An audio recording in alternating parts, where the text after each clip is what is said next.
Il te suffit d'avoir la révélation. 1, 2, 3. Voici ma Bible.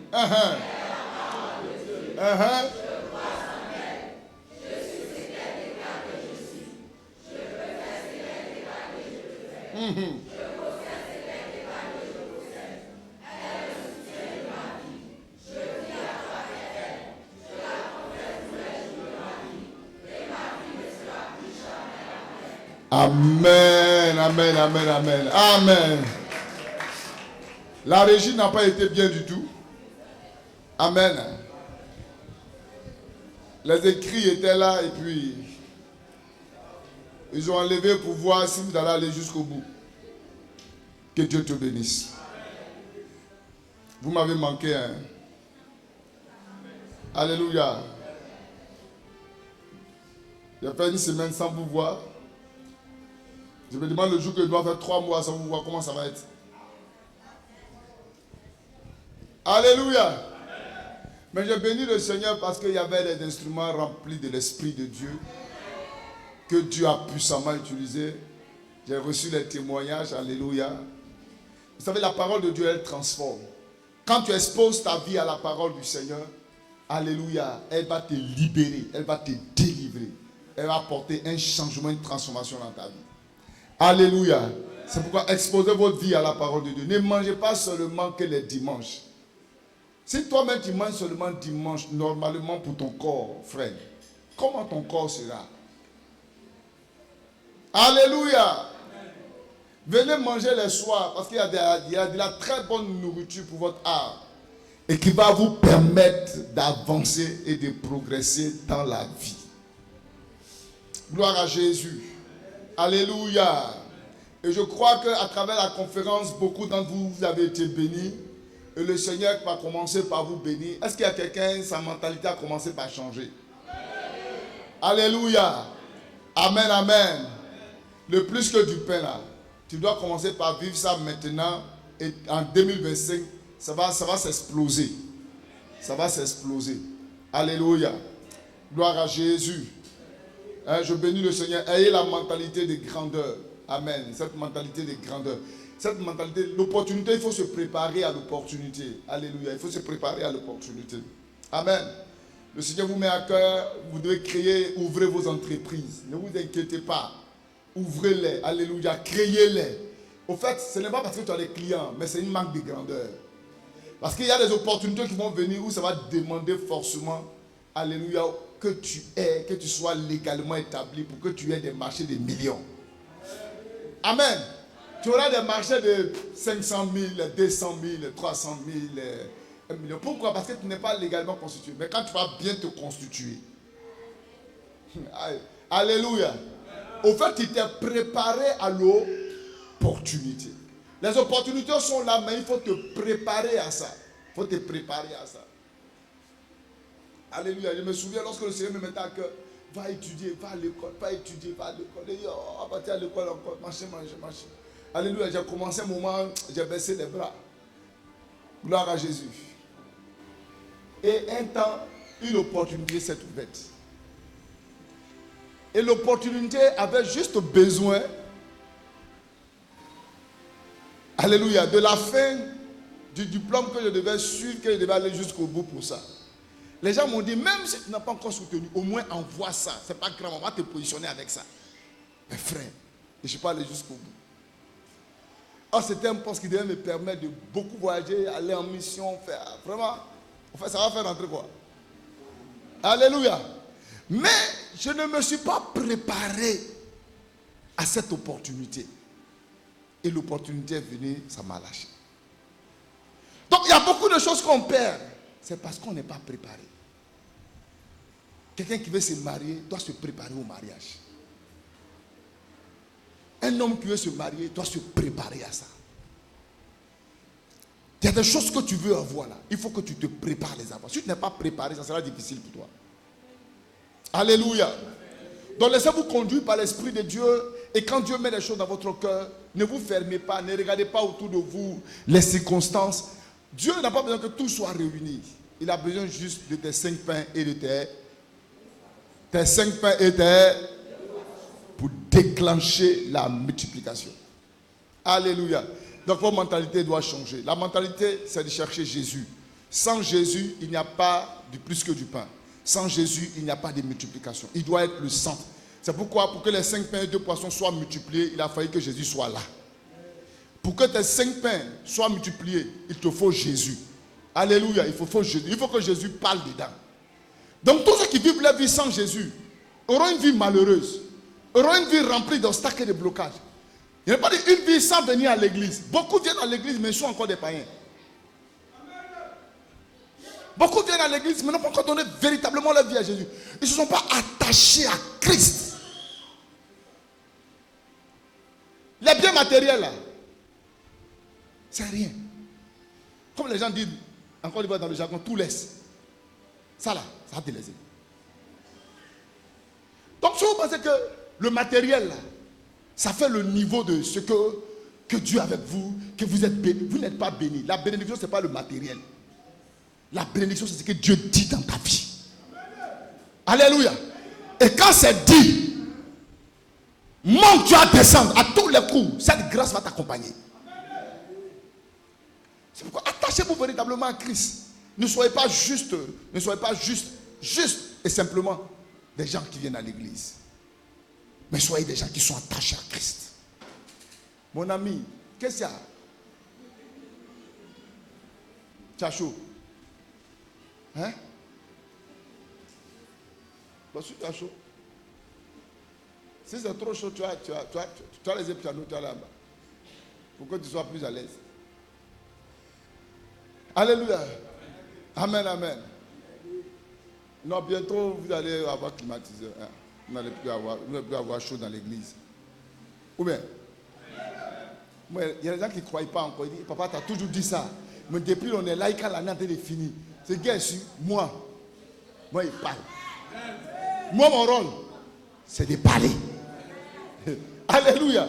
Et les choses vont arriver. Gloire à Jésus. Et c'est pas si l'ennemi nous guette, il nous combat.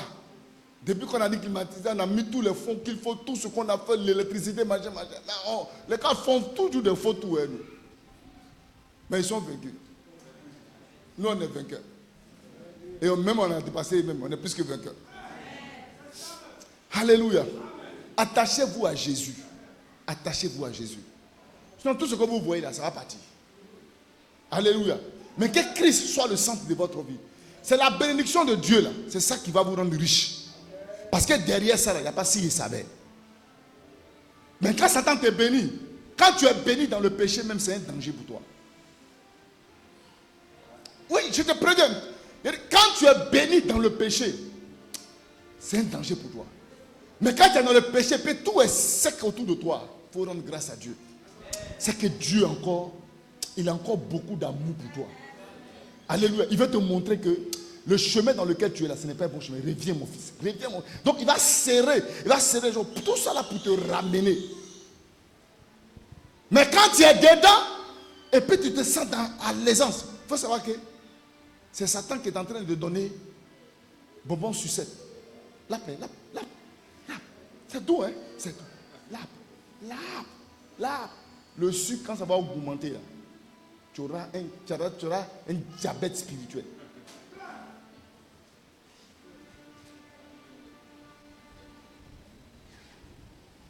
Regarde-moi ici. Parce que quand on arrive à ce niveau-là, c'est là où vous tous vous voulez vous jouer. Mais laissez-moi vous dire la vérité. Je préfère vous dire la vérité puis partir. Alléluia. Et c'est simple pour moi. C'est tout ce que vous faites. Non. Attachez-vous à Jésus. Attachez-vous à Jésus. Attachez-vous à Christ.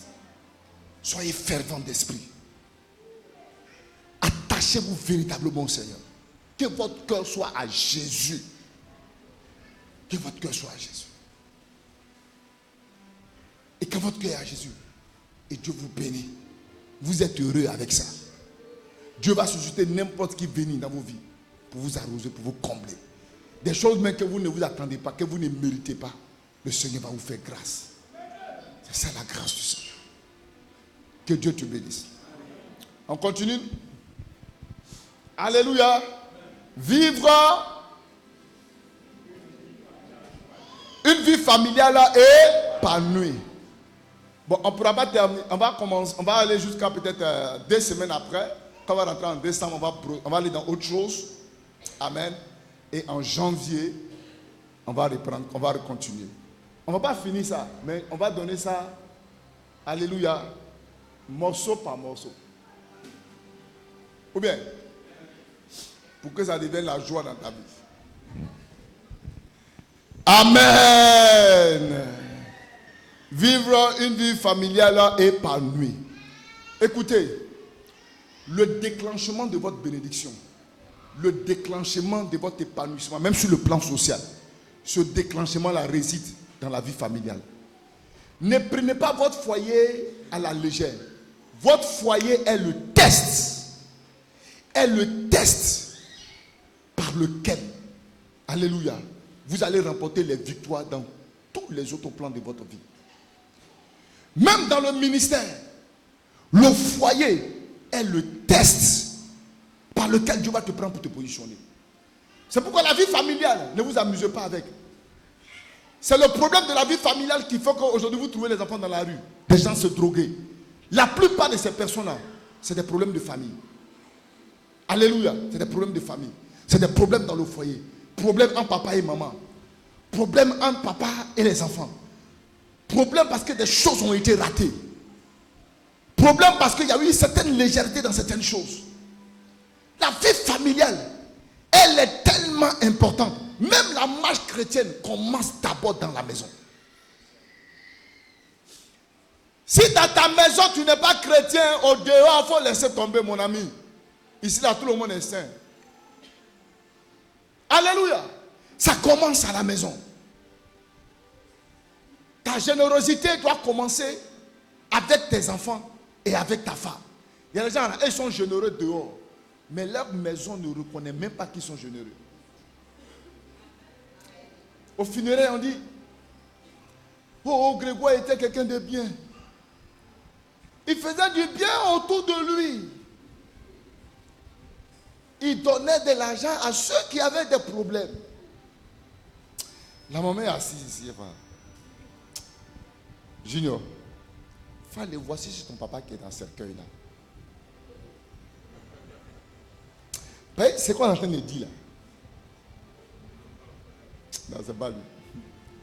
Alléluia. En fait, ça, générosité qu'on connaît dehors là. Les gens même de la maison ne savent pas ça. Non, ton papa, il est chic, il fait rire. Mais le gars, il ne rit jamais à la maison. Ton papa, il est intéressant, il est amusant. Hein? Mais le gars, il ne s'amuse jamais à la maison. Toi, tu es une hypocrite. Je doute fort. Tu ne pourras pas aller au ciel. Parce que tu es doublé. Les gens doublent là. Ce sont des hypocrites. Ce sont des hypocrites. Donc les hypocrites là, ils n'iront pas au ciel.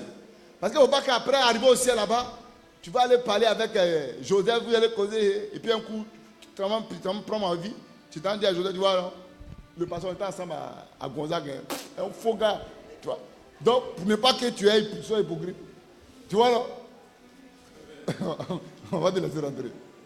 Gloire à Jésus. Donc, la vie familiale, elle est importante. Ne vous amusez pas avec. Priez beaucoup pour votre famille, priez beaucoup pour votre foyer. Alléluia. Ne prenez pas les choses à la légère. Dites que non, mais ça va. Oui, il m'en fout. Ce qui va arriver n'est qu'arriver. Non, attention. Si quelque chose arrive, ça peut te créer beaucoup de problèmes, de défis, de difficultés dans la vie. Amen. Donc on a vu pour qu'on ait une vie familiale, le dernier qu'on a eu, pour qu'on ait une vie familiale épanouie, il faut être un foyer de prière. Prière. Dis à mon frère, dis à ta soeur, prière. Écoute, même si tu n'es pas marié, et que tu n'es pas en couple ce matin, ce message est pour toi. Alléluia. Il faut prier. Même les enfants, priez pour vos parents. Priez pour vos parents. Votre foyer doit être un foyer de prière. On a dit 3 raisons pour lesquelles il faut prier. Il faut prier pourquoi? Pour que le règne de Dieu descende dans votre foyer. Quand vous êtes un foyer qui prie, c'est Dieu qui prend le contrôle.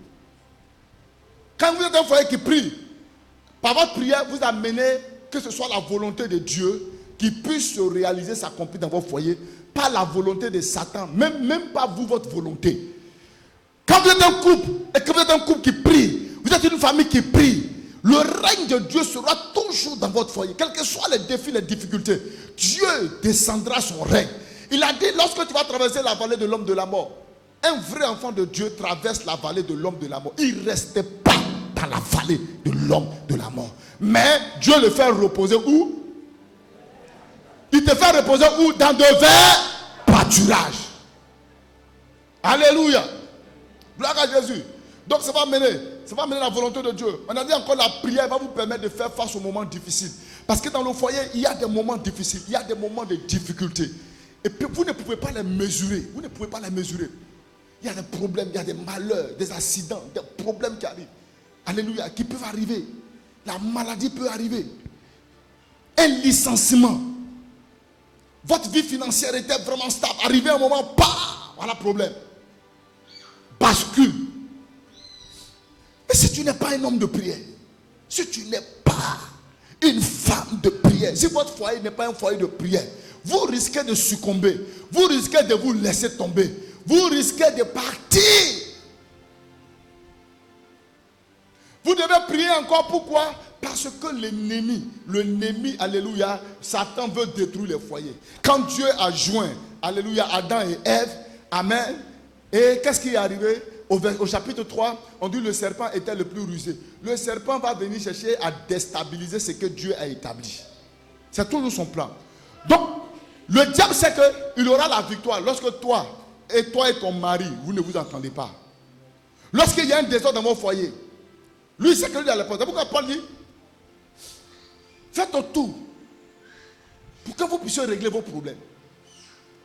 Pour ne pas donner accès au diable.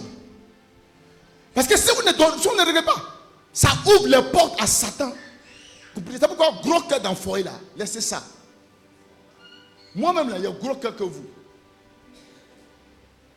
Alléluia. Gros cœur dans le foyer là, frère. Non, c'est foutaise. C'est foutaise. On va aller plus loin. C'est foutaise. Moi. Mais est-ce que c'est pas que chaque fois que tu résistes,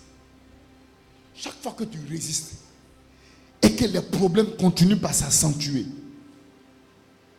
plus les portes sont ouvertes pour que l'ennemi crée des dégâts. Et il y a des dégâts pour pouvoir les rattraper après. C'est un gros problème. Alléluia. Donc Satan veut détruire, il veut briser, il rôde comme un lion rugissant. Il veut dévorer ton foyer, dévorer ton mari, dévorer ta femme. J'ai dit, ne voyez pas votre mari comme le diable, votre femme comme le diable. Elle n'est pas le diable. Celui qui est derrière certains agissements, c'est Satan. Alléluia. Une bonne petite l'a pris de côté là-bas, elle a mélangé sa tête, elle a envoûté le gars et il ne pense même plus à toi. Le problème, ce n'est pas le gars. Comment quelqu'un de normal va laisser ses enfants, sa femme dans la faim, va prendre tout l'argent, il va aller faire yaya. Ou même, votre nouveau mot là, c'est pas paya. Il va prendre pour aller faire paya. Et puis il n'y a pas l'argent pour payer le loyer. Il n'y a plus l'argent pour scolariser les enfants. Et les deux sont assis dans la maison. Ça veut dire qu'il y a un problème. Lorsque quelqu'un vient, lui seul livrant, il boit, il te tape, il te frappe, il te tape ici. Et puis après on lui demande, qui a fait ça? Et moi, il fait ça. Moi, il fait ça. Alléluia. Toi, tu as pensé que tu as fait rôtir. Non, ce n'est pas lui. Il y a un esprit derrière là. Son désir, c'est de détruire votre foyer. Son désir, c'est de fragiliser. C'est pourquoi il faut prier. Il faut prier. Hey, I will pray. Je prie. Si je ne prie pas, Satan va s'en prendre à moi. Il va s'en prendre à ton foyer. Il va s'en prendre à tes enfants. Il va s'en prendre à leur vie. Tu ne vas même plus les reconnaître. Satan va s'en prendre. C'est pourquoi prier. Prier. Il y a des gens, et quand ils se sont mariés, là, ils croient qu'il y a eu un foyer. Ma soeur, ce que tu viens d'avoir là, si tu priais 30 minutes, c'est pour 1 heure du temps que tu as commencé comme ça. Attends. Non, vous partez. Ah oui. Alléluia.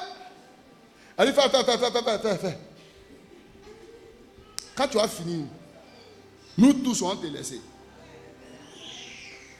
Vous deux, vous allez aller là-bas. C'est là même que tu vois le gars là-même là. C'est un gatouzo. Au fait, tu vois, tu te rends compte que le gars il était en campagne. Quand tu es en campagne, tout ce que tu dis, c'est bon. Quelles sont tes habitudes? Qu'est-ce que tu peux faire une femme? Moi, une femme, je vais la faire voyager.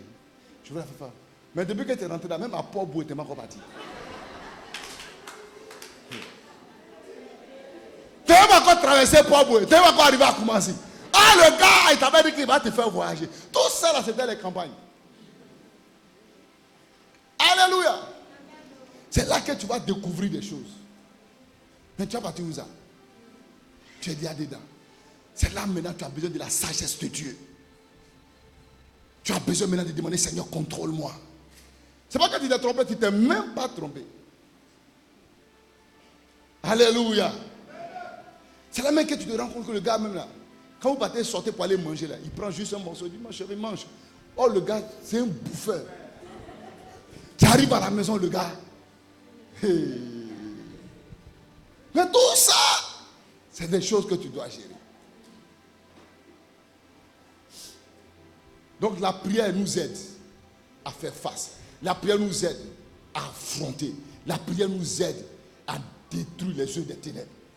Il faut te lever. Il faut te lever comme une femme de feu, un homme de feu, pour écraser l'ennemi derrière. Les puissants des ténèbres qui sont derrière. Le gars où venait à l'église avant, un coup, lui seul, il ne vient pas à l'église. Un seul, il n'a plus envie d'aller à l'église. Non. Le plan du diable, c'est de déstabiliser. Il ne faut pas aller faire palabre. Dire à quelqu'un, prie. Le fait même de prier, c'est vivre par la foi. Le fait de prier, c'est dire, Jésus, je compte sur toi. Je n'ai pas confiance en moi, mais j'ai confiance en toi. En ta capacité, parce que tu es capable de tout. Alléluia. Troisième point, pour vivre toujours une famille épanouie. Alléluia. Alléluia. Tout ça, nous sommes dans le point de bâtir toujours avec Dieu. Hein. C'est toujours dans le point de bâtir avec Dieu. Alléluia. Amen, amen. Vous devez faire de votre famille une famille de serviteurs et de servants de Dieu. Vous devez faire de votre famille, de votre foyer, un foyer de serviteurs et de servantes de Dieu. Dis à quelqu'un, serviteur et servant de Dieu. Toi-même, tu es serviteur en tant que mari, ta femme est servante, tous tes enfants sont des serviteurs et des servantes de Dieu. Vous devez faire de votre maison une maison de serviteurs et de servants de Dieu. Josué chapitre 24, le verset 15. Josué 24, le verset 15.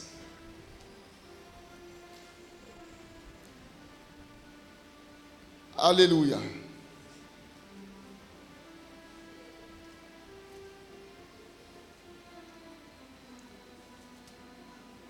On m'a trouvé ça?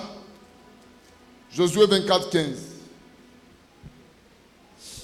Et si vous ne trouvez pas bon de servir l'Éternel, choisissez aujourd'hui qui vous voulez servir. Ou les dieux que servaient vos pères au-delà du fleuve, ou les dieux des Amoréens, dans le pays desquels vous habitez. Alléluia.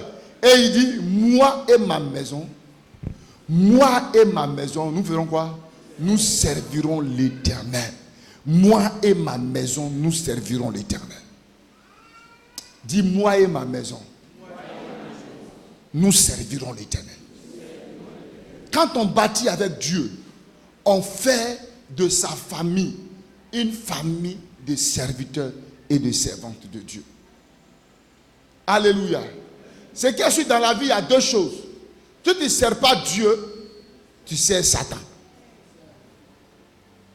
Dis à ton frère, c'est qui vous servez à la maison? Dis, qui vous servez à la maison?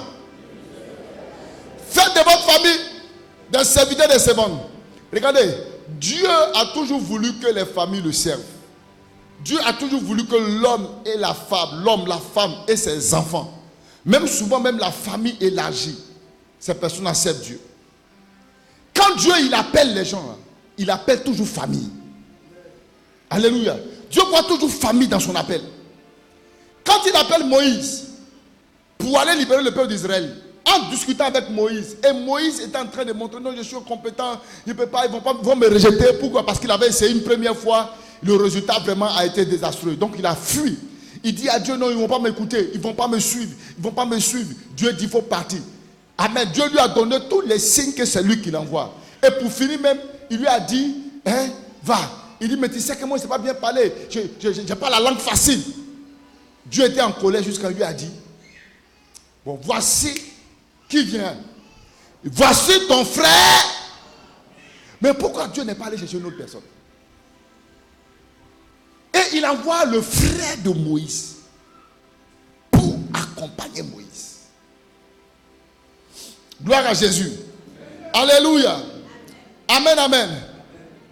Donc, vous allez voir que quand Dieu appelle Aaron, il va aussi appeler Aaron pour être aussi sacrificateur. Pour être sacrificateur. Quand il appelle Aaron pour être sacrificateur, qui travaille avec Aaron dans le temple? C'est qui? Aaron accomplissait le ministère avec qui? Avec qui? Ses fils. Vous êtes bénis. Mais il y a combien? Alléluia. Aaron a commencé par accomplir le ministère avec ses fils. Ce n'est pas quelqu'un d'autre. Dieu a pris les fils d'Aaron pour servir avec lui. Parce que quand je lis la Bible, amen, j'ai commencé un peu par réfléchir sur certaines choses.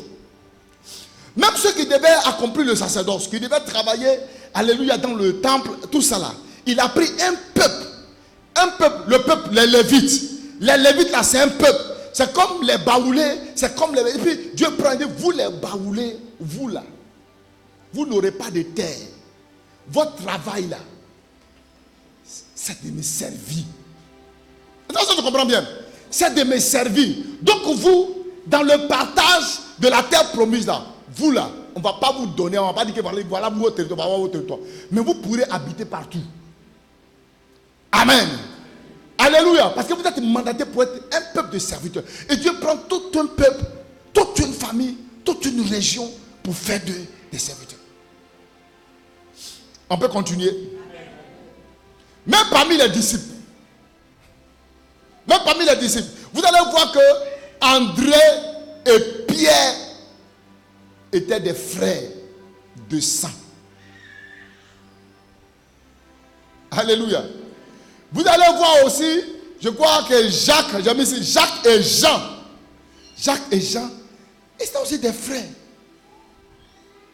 Et la Bible dit qu'ils sont des fils de Zébédée. Alléluia. Dans Actes chapitre 16, le verset 31, qu'est-ce que Paul a dit? Paul a dit au geôlier, il lui a dit, crois et tu seras sauvé, toi et ta famille. Dieu voit toujours famille. Même quand il prend Noé. Quand vous voyez le temps du déluge, qui était intègre? C'est Noé qui était intègre. C'est Noé qui était, son fils, on avait parlé de son fils. On dit Noé avait une vie intègre. Mais quand Dieu veut sauver, il a sauvé qui? Noé et sa famille. Amen. Quand vous prenez encore, on peut voir qui encore? Rahab la prostituée, qui a aidé le peuple d'Israël. Les 12 espions qui sont venus à Jéricho. Qui les a protégés? C'est Rahab. Mais quand on devait sauver, alléluia, Rahab n'a pas été la seule à être sauvée. Rahab a été sauvée, elle. Toute sa mamie, son papa, sa maman, ses grands-parents, et tous ont été sauvés. Et quelque temps après, Rahab la prostituée va devenir l'arrière-arrière-grand-mère de Jésus.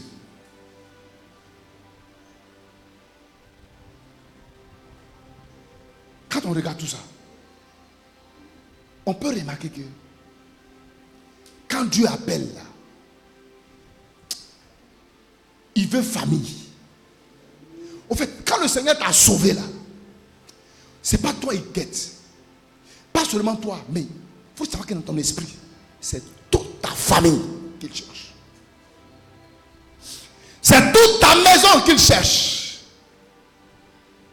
Alléluia. C'est toute ta maison qu'il cherche. C'est toute ta famille qu'il cherche. Donc quand on te sauve de moi, je suis sauvé, je m'en fous. Non, non, non. À travers toi, ton salut, Dieu cherche toute ta famille. C'est pourquoi une famille qui veut être épanouie, un foyer qui veut être épanoui, toute ta maison doit être des serviteurs et des servantes de Dieu. Même la domestique qui entre dans ta maison, tu dois faire de cette personne un serviteur ou une servante de Dieu. Parce que Dieu voit famille. Et vous allez voir beaucoup d'hommes de Dieu aujourd'hui, hein, beaucoup d'hommes de Dieu, quand vous les voyez, plein. Vous allez voir toujours d'autres, ils sont là, les pasteurs, son frère est pasteur, sa sœur est pasteur. C'est une remarque que j'ai faite. Et j'ai beaucoup interrogé le Seigneur sur ça. C'est une remarque que j'ai faite. Vous allez rentrer, vous allez voir plein. Même c'est les grands hommes de Dieu que vous pouvez voir. Alléluia. Vous allez voir. Mais je ne peux pas citer des noms parce que vous-même vous les connaissez. Vous connaissez plein. Alléluia. Gloire à Jésus. Pourquoi? Parce que Dieu voit famille. Dieu voit famille. Quand il te gagne, il voit famille. Il voit ton village. Il voit ta contrée. Il voit ta région. Alléluia. Il voit ta famille. Et j'ai compris que ça là, vous savez pourquoi ça se passe comme ça? Je pense, Dieu voit famille pour diminuer les effets de la déloyauté. Parce que dans la famille, les gens se trahissent difficilement. Alléluia, les gens se trahissent difficilement. C'est vrai que ça arrive qu'il y ait des trahisons, mais la trahison, elle est difficile. Même quand elle arrive, la réconciliation est très rapide. La réconciliation est très rapide. C'est pourquoi beaucoup d'hommes de Dieu souvent voient famille. Gloire à Jésus. Vous voyez qu'un homme de Dieu est tel et tenu souvent. Vous allez voir, bon, c'est pas pour moi, ça arrive pas comme ça. Moi aussi, moi mais je suis très bilingue. Vous allez voir que quand il est femme, vous allez voir que la plupart des gens, de ceux qui parlent son éthique, et tous sont à lui, et tous dessus. En fait, comprenez que c'est une question de nation, quoi. Alléluia. C'est pas mauvais en soi, hein. C'est pas mauvais en soi. Mais c'est une question de nation. Et Dieu lui-même il permet certaines choses comme ça. Amen. Tout ça pour la diversité. Gloire à Jésus. C'est pourquoi il y a beaucoup d'hommes de Dieu, même souvent. Le gars, il est pasteur, ses enfants sont instrumentistes, tout ça. Alléluia. Mais non, souvent ça arrive. Parce que souvent tu finances des jeunes. Tu mets de l'argent pour leur formation. Nous qu'à apprendre à se former en instrument. Dès que le gars il a la main, et c'est bon pour lui, là, il est parti, hein?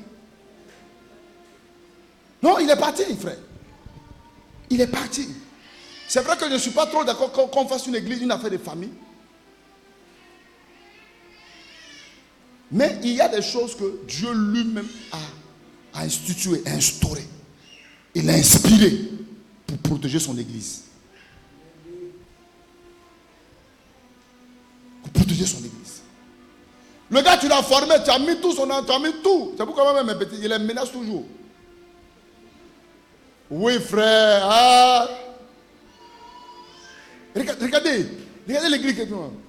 Nos ressources même qui rentrent même ne sont pas vraiment, alléluia, à un niveau très considérable. Mais c'est dans ça qu'on puise. Et on paye des formateurs. Celui qu'on a maintenant, c'est près combien de mille qu'on lui paye par mois. Et pour on a fini de faire tout ça. Et maintenant, tu as fini d'avoir la main. Où l'église va monter maintenant dans une autre dimension instrumentale. Tu disparais. Le pasteur il a trop de foutaises. D'autres même font ça. Moi-même, je joue à l'église et puis on ne me paye pas. On ne me fait pas d'offrande. Qui a des offrandes? Ici. On dit non, l'autre côté là-bas, là, quand eux ils font là, on les donne offrande. Mais l'autre côté là, tu sais comment ils sont? Tu sais combien de personnes ils sont? Tu sais à quel niveau ils sont? Tu sais quelle organisation ils ont mis en place? Alléluia! D'autres me vont dire que, il dit non, chanter c'est, quand celui qui chante, il est comme un homme de Dieu. Parce que l'homme de Dieu lui prêche, mais lui chante la parole.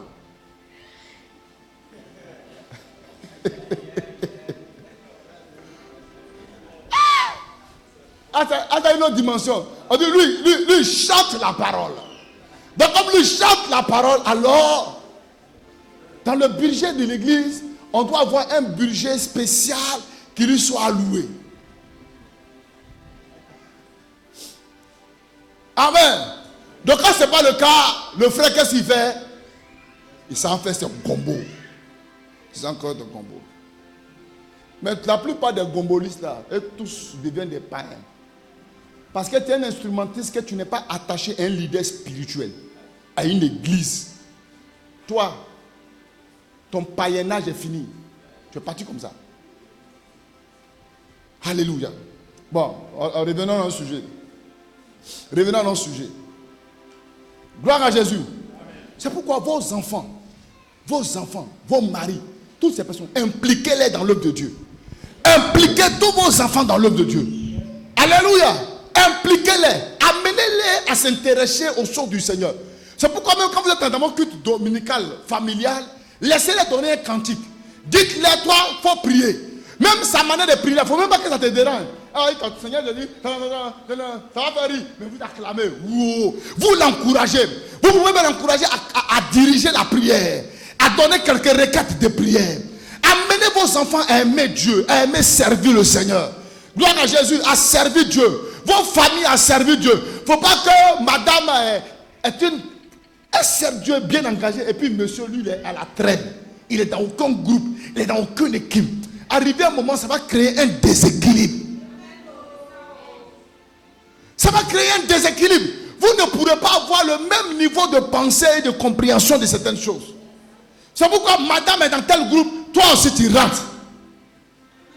C'est pourquoi les pionniers, à partir de 2025, je vais exiger tous les pionniers mariés, leurs femmes deviennent des pionniers.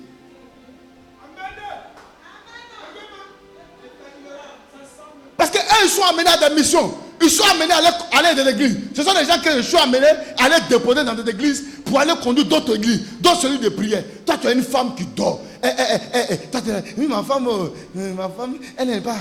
Tu la mets dedans. Pour que demain, elle puisse avoir, en fait, le même niveau de compréhension. La même pensée. Moi, ma femme peut dormir à la maison. Moi, je suis le pasteur. Comment on a dit ça? Mais elle est pionnière. Moi, je suis pionnier. Hein? Je suis le formateur des pionniers. Donc, je suis la tête des pionniers. Alléluia. Tout le monde est pionnier. Vos femmes doivent être des pionniers. Et là, quand on va dire, ah, Patrick, tu vas à Daoukro pour aller servir. Arriver là-bas, elle connaît qu'est-ce qu'il faut encadrer les âmes. Pourquoi? Parce qu'elle est pionnière avec toi. Elle connaît ce qui c'est que le salut des âmes. Elle sait comment il faut aller annoncer l'évangile. Comment il faut encadrer une âme. Quand elle comprend ça, vous allez travailler dans le même esprit, dans la même direction.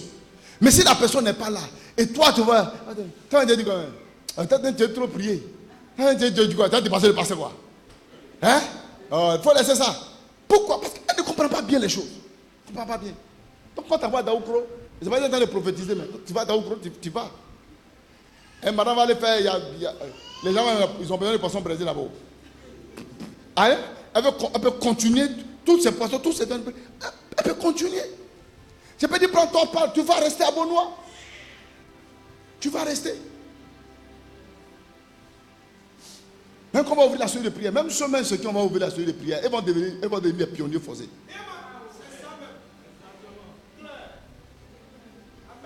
Alléluia. Est-ce que vous comprenez? Donc c'est important. C'est important. de dire, d'encourager vos maris, d'encourager vos femmes. Hein? Toi, il ne faut pas rester dans l'église. Tu es dans l'église seulement. Toi, tu es assis, tu viens tout. Non, non, non. Femme sert Dieu. Toi, tu sers d'un département. Tel est dans un département, l'autre est dans un autre département. Vous êtes souvent dans le même département. Vous servez avec un même cœur. Vous avez le même fardeau. Vous avez le même esprit. Sinon, si tu ne fais pas ça, c'est quand tu seras assise là. Et là, lui va venir te critiquer. Tu as vu le pasteur la dernière fois là. Vous n'avez pas le même esprit. Vous n'avez pas le même esprit. Quand vous avez le même esprit, il ne va pas me parler de moi. Il va dire prions pour le pasteur. Il ne va pas dire critiquons le pasteur. Parce que c'est deux choses différentes. Critiquez-moi devant Dieu. Hein? Dis Amen. Amen. Critiquez-moi. Non, critiquez-moi. Devant Dieu. Papa, tu as vu ton serviteur là? M'énerve. Oui, il faut dire ça à Dieu. Il faut lui dire. Et puis il faut attendre, il va te répondre. Tu comprends? Alléluia. Amen, amen. Donc faites de votre maison une maison de serviteurs, de servants. Les enfants qui ont déjà un certain âge, amenez-les dans les départements, envoyez-les à travailler, envoyez-les à être dans des équipes, à servir Dieu. Il y a la communication, il y a certains départements, elles sont déjà jeunes, elles sont en 3e, elles sont en 4e. Mettez-les, envoyez-les, encouragez vos enfants. Ne les laissez pas être dans l'église comme ça. Laissez-les faire quelque chose. Encouragez-les à faire quelque chose. Il y a des gens qui viennent à l'église et disent, aujourd'hui, il m'a occupé, mais toi, il faut nettoyer la maison, il faut laver les assiettes, hein, et puis toi, il faut nettoyer. Hein. Voilà, non, c'est à l'église. Ce que tu es en train de fabriquer là, le jour que ça va arriver, c'est le jour là tu as leader. Alléluia. Les gens vont laisser les enfants à la maison et puis eux, ils sont à l'église. Traîne-les avec toi. Amène-les avec toi. Amène-les à avoir le désir, l'amour de servir Dieu. Amène-les avec toi. Sinon, demain, c'est eux qui vont devenir des problèmes pour toi. Que Dieu te bénisse. Amen, amen. Donc voici. Et le dernier point pour bâtir avec Dieu. Alléluia. Donc laissez le Seigneur s'installer. Quand vous allez voir, vous allez avoir le même langage, vous allez avoir la même manière de voir les choses. Lorsque vous êtes un couple, une famille de serviteurs et de servantes de Dieu. Josué a dit, moi et ma maison, nous servirons l'Éternel. Si vous voulez, vous faites ce que vous voulez. Mais moi et ma maison, nous servirons l'Éternel. Amen. Deuxième grand point. Nous allons voir maintenant quelle est la responsabilité ou le rôle de l'homme et de la femme pour qu'il y ait un foyer épanoui.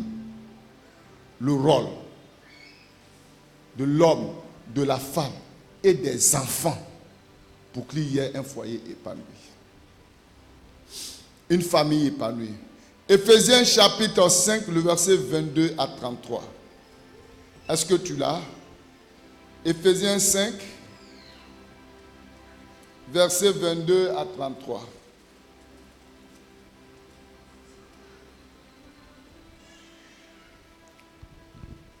Amen. Bon, on continue. Femmes, soyez soumises à vos maris comme au Seigneur, car le mari est le chef de la femme, comme Christ est le chef de l'Église, qui est son corps et dont il est le sauveur. Or, de même que l'Église est soumise à Christ, les femmes doivent l'être à leur mari en toutes choses. Une femme, si c'est ta Bible, il faut souligner en toutes choses.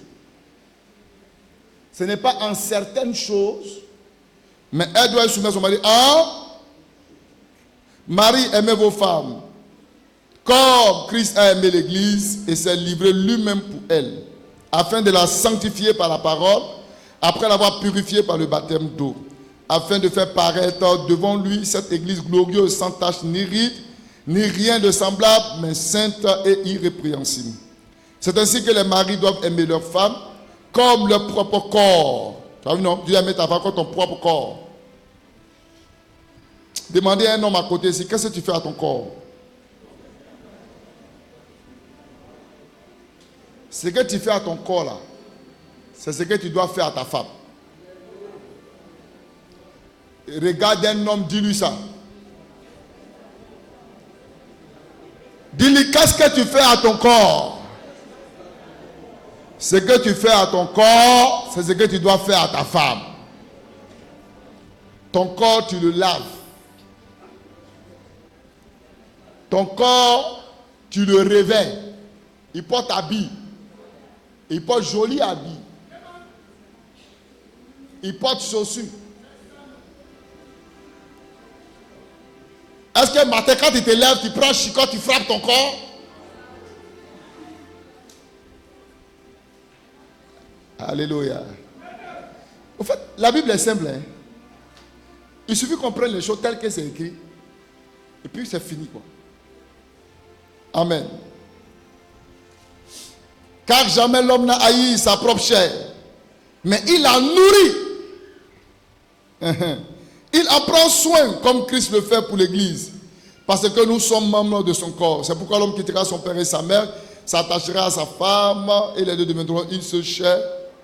Ce mystère est si grand, je dis cela par rapport à Christ et à l'église. Du reste, que chacun de vous aime sa femme comme lui-même et que la femme respecte son mari. Ça c'est le résumé. Quand il a fini de tout dire ça, il a résumé ici. Amen.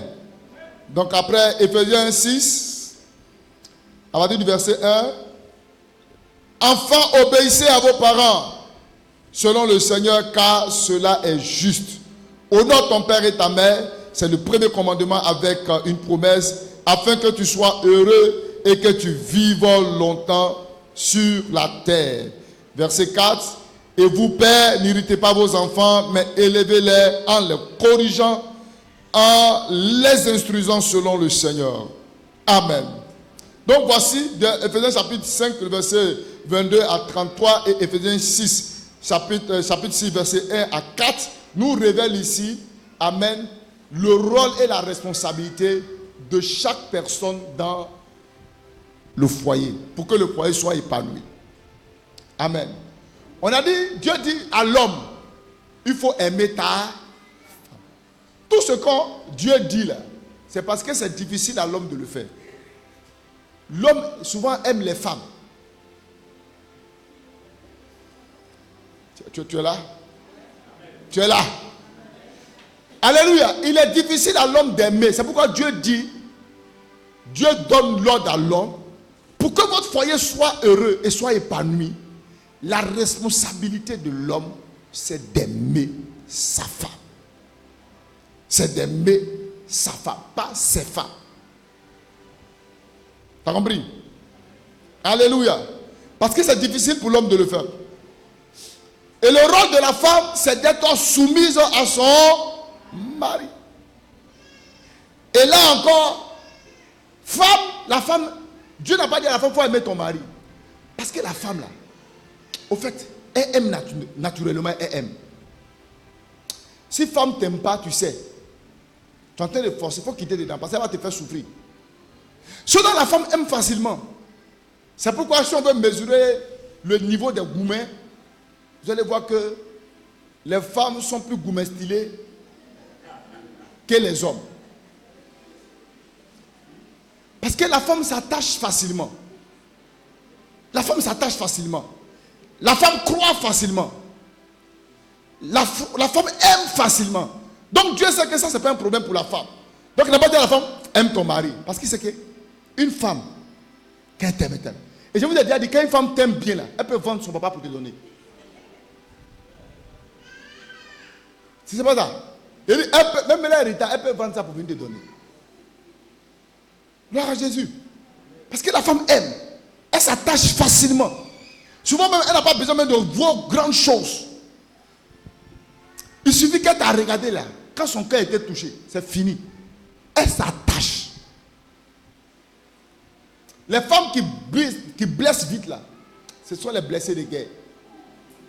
Parce qu'elles ont été trop blessées dans leur vie. Les gens les ont tellement trahi que maintenant, où elle est là? Au fait, ce sont Vatou qui est là, quoi. C'est-à-dire que tout ce que tu dis, elle ne te croit plus. Si tu vas faire une femme comme ça, il faut la laisser, son cœur sera guéri d'abord avant de rentrer là-bas. Sinon, tu vas s'ouvrir. Gloire à Jésus. Si la femme aime, elle l'aime facilement. Pour aimer, la femme n'a pas de problème. Elle l'aime. Mais le problème de la femme, c'est se soumettre là. C'est là où il y a problème. Où tu as parlé, puis elle va se taire. En fait, c'est là où il y a problème. Donc Dieu dit, pour qu'il puisse avoir harmonie, épanouissement dans les foyers, la femme, toi. Toi, faut laisser.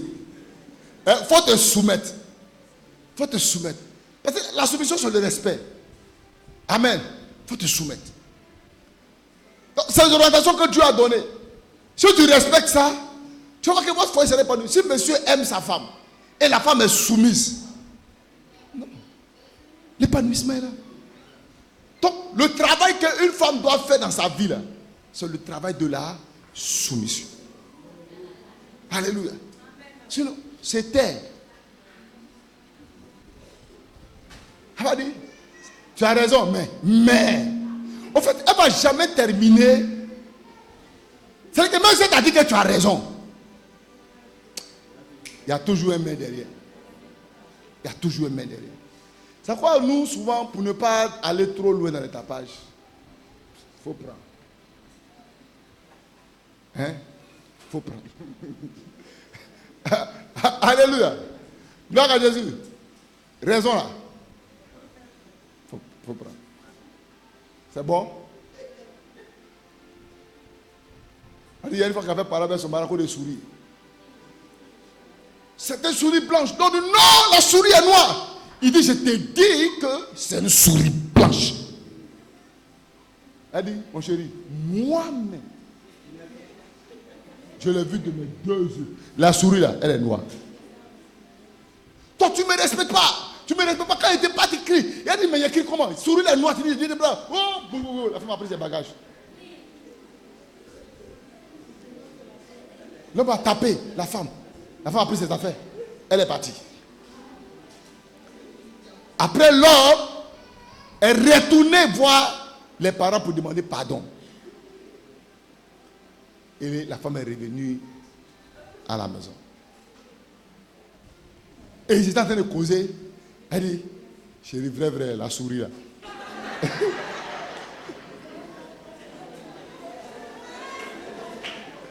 C'est-à-dire qu'elle a fait près de 2 mois en famille. Ils sont allés régler le problème. Ils sont revenus à la maison. Ils sont assis. Affaire est finie. Ils sont allés passer à autre chose. Chérie, vrai. La souris là. Elle était noire. Et il dit c'est vrai. Elle était noire. C'est bon. C'est bon. Souris là. Elle est noire. Elle est noire. Elle est noire.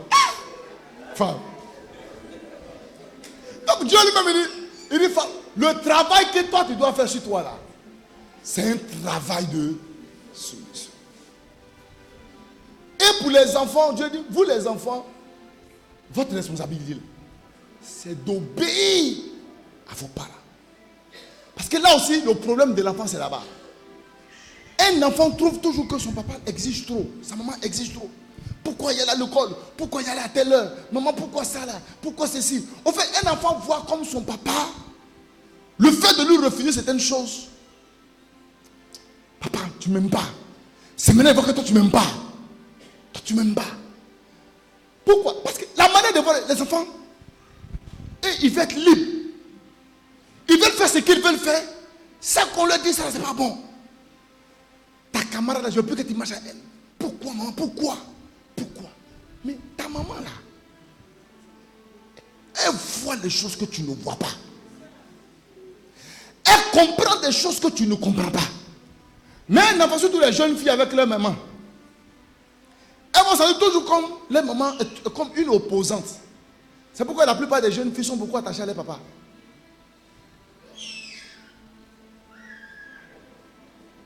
Elle voit comme une opposante. Moi je vais faire ceci, maman ne veut pas. Elle dit, maman ne veut pas. Mais maman voit loin. Donc un papa qui est sage là, il met toute l'autorité là, si c'est ma femme. Maman a dit quoi? Elle dit ne veut pas. Donc si elle a dit ça, elle ne veut pas. Elle veut pas. Ça reste là. C'est les papas à Zonzon. Pourquoi tu as fait ça? Pourquoi tu as fait ça? Laisse ma fille s'épanouir. Laisse ma fille en paix. Laisse ma fille en paix. C'est là où les enfants deviennent autre chose. Parce que quand le papa et la maman n'ont pas le même langage, ça devient un problème. Parce que l'enfant trouve toujours que les parents sont trop durs, sont difficiles. Les parents sont compliqués.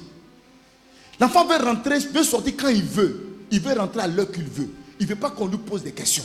Parce qu'un enfant est toujours à la recherche d'une certaine liberté. Il veut être libre de faire, libre. Il veut être libre. Pourquoi on lui pose trop de questions? Pourquoi on lui fasse ceci? Pourquoi?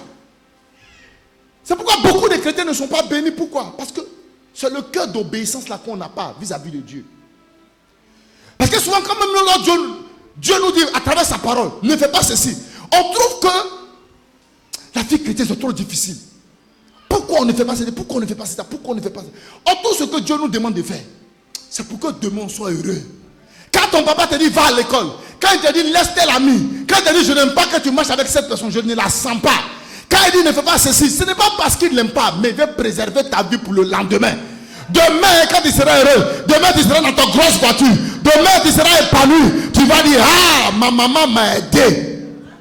En me chicotant là, elle m'a aidé. Sinon ma vie était foutue. Parce que les enfants sont toujours en une certaine opposition avec leurs parents. Parce que les enfants ne veulent pas obéir. Et tu dis, si votre famille doit être une famille épanouie, toi enfant, il faut obéir à ton père. Obéir à ta mère. Puis la Bible dit, mais quand tu fais ça là, il dit, pour que tu fais quoi? Tu vives longtemps. Tu vives longtemps. Il dit, pour que tu sois d'abord heureux sur la terre. Et que tu vives longtemps. Pourquoi les chrétiens meurent vite? C'est un problème d'obéissance. C'est un problème d'obéissance. Pourquoi on n'est pas heureux? C'est parce qu'on a du mal à obéir à Dieu. On a du mal à obéir à sa parole. On veut regarder les gens du monde. On veut copier ceux du monde. On veut faire comme eux. Mais nous sommes dans le monde. Mais nous ne sommes pas du monde. On n'appartient pas au monde. Le mode de fonctionnement du monde n'a rien à voir avec le mode de fonctionnement, alléluia, du royaume des cieux. Tu ne peux pas être en Côte d'Ivoire, aller vivre en Côte d'Ivoire comme tu vis au Ghana. Tu vis comme ça, tu seras en infraction. Parce que la loi de la Côte d'Ivoire est différente de la loi du Ghana. Donc quand tu dis que j'ai donné ma vie à Jésus et que tu es citoyen du royaume des cieux, tu vis comme un enfant du royaume des cieux. Tu ne vis pas comme un enfant de ce monde. Donc le problème c'est ça. Et ce qui fait qu'on n'est pas heureux. On a beaucoup de problèmes. Souvent on pense même que le fait de dire même qu'on a accepté Jésus là, c'est là qu'on a allé se mettre en pain. On a se mettre en vrai problème. C'est faux. C'est faux. Notre problème, c'est l'obéissance. On n'est pas prêt. On discute trop avec Dieu. On discute trop. On s'oppose trop à lui. Et chaque fois qu'un enfant s'oppose à ses parents, s'oppose à son père et veut vivre une certaine liberté. Pourquoi vous voyez souvent les enfants quittent les maisons? Ils voient quelqu'un. Moi ici c'est ma camarade. Tu dois rencontrer une jeune fille que c'est sa camarade. Il faut la laisser en même temps. Tu veux la marier, mais elle est chez sa camarade. Pourquoi elle est chez sa camarade? Ton papa est où? Mon papa est là.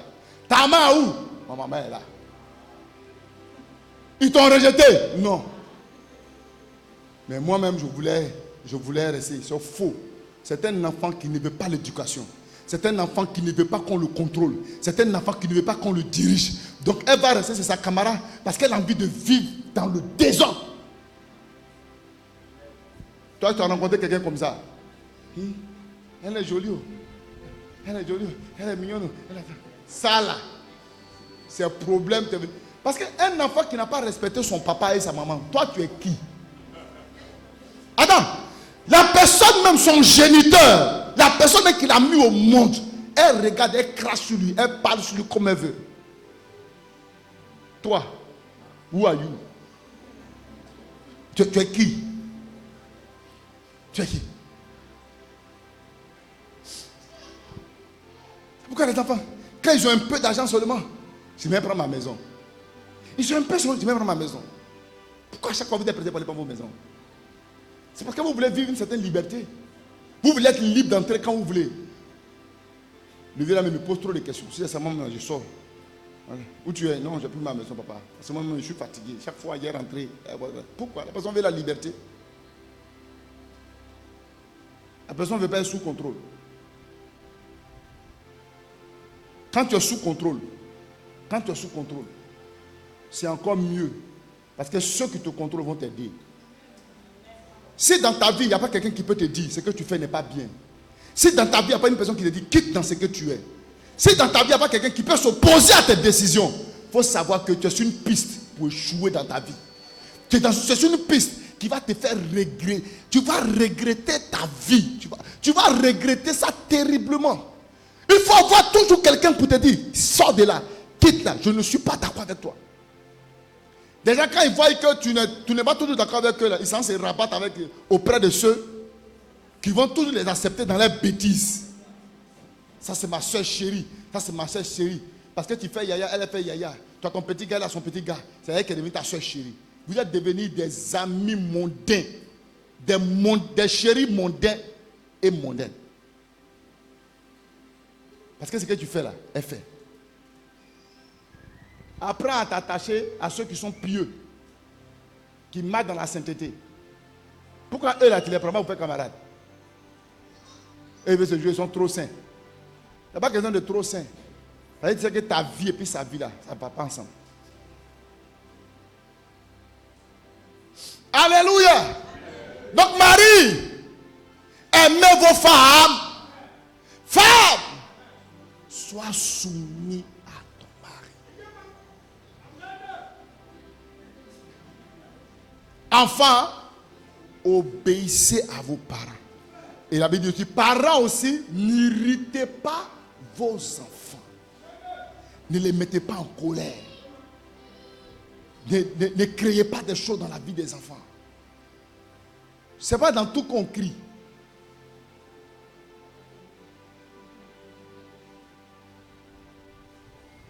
La Bible dit, instruisez-les. Quand il y a quelqu'un,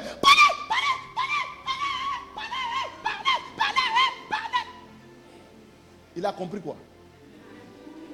C'est à cause de demain là, il vient faire les mêmes choses. Mais quand tu lui dis, Philo, prends le balai. Voilà comme on balai. Balai comme ça. Voilà, fais comme ça. Fais comme ça. Fais comme ça. Fais voir. Ah non, ouais, c'est comme ça. Allez, vas-y. Tu viens de l'instruire. Elle vient d'apprendre quelque chose. Et la Bible dit, instruisez-les. Ça veut dire, enseigne-les. Ne les humiliez pas. Parce que le travail aussi des gens, c'est d'humilier les enfants. Bon, on n'est pas encore rentré dans le vif du sujet. Ça va?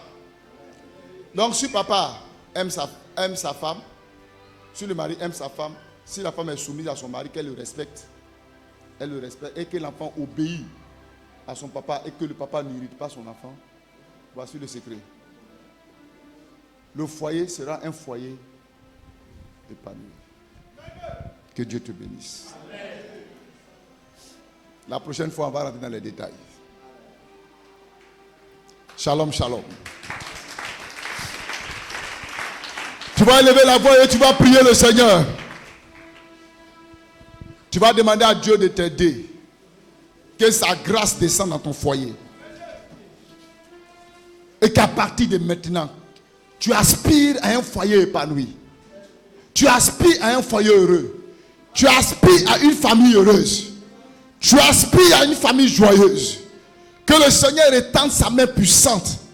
Et que ton foyer, que ce soit ton foyer maintenant,